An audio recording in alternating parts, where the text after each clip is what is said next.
Казанда Габдулла Тукай исемендәге Татар дәүләт филармониясендә Татарстанның халык шагыйре Габдулла Тукай премиясе лауреаты Роберт Миннуллин туына 75 ел тулуга багышланган искә алу кичәсе үтте. Чарада Татарстан дәүләт совет рәисе Фәрит Мөхәммәтшин да катнашты.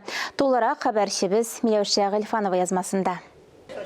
Бүйік татар шагыйре Роберт Миннуллин үзе яныбызда булмаса да, аның турында истәлек һәрберебезнең күңелендә яшәп килә. Бала чакта аның шигырьләре белән тел ачылсаң, үсә төшкәч Роберт абыйның әсәрләреннән тормышының төрле яклары турында беләсең. Татарстан дәүләт совет рәисе Фәрит Мөхәммәтшин үзенең Роберт Миннуллин белән татарчага өйрәнүен сагынып искә алды. Мин ләммә бер-ике сүздә татарча белми торган кешене русакташыннан әлмәттән килгән югары советка сайлаганнан соң бик тәнкыйтьләделәр мине.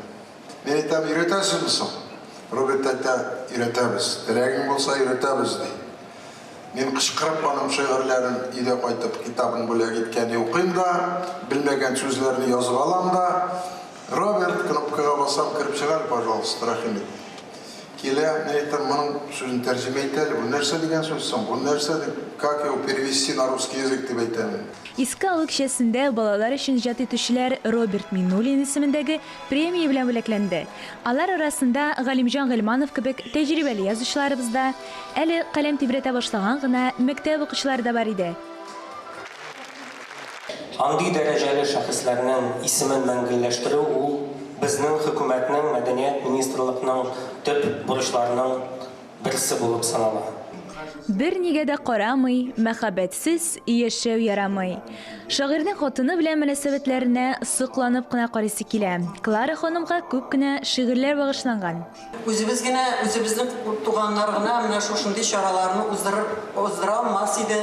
Мин шуңа рәхмәт әйтәсем килә. Робертка шундый зур игътибарыгыз өчен хөкүмәтебезгә, мәдәният министрлыгына, үзебезнең язучыларга. Иң катлаулы елларда СССРның таркалуы һәм Яңа Россия барлыкка килү чорында Татарстан Роберт Миннуллин кебек депутатларның ышанычлы кулында булды. Иң авыр очрашуларга халык белән күбесе татар телендә сөйләшә торган район булса, Робертны сорыйм. Роберт, мин бара алмыйм. Анда тәрҗемәче кирәк миңа. Башта инде бу, беренче елларны эшләгән чагында. Роберт талымыйчы, яхшы ярый дип чыгып китәдер. Кичәдә Роберт абыйның иҗатына матур сәяхәт ясалды. Театрләштерелгән әдәби-музыкаль тамаша мәшһүр җырчыларыбыз башкаруында шагыйрь сүзләренә язылган җырлар, шигырьләр белән үрелеп барды. Роберт Миннуллинның якташлары да узын елны кыска итеп килгәннәр.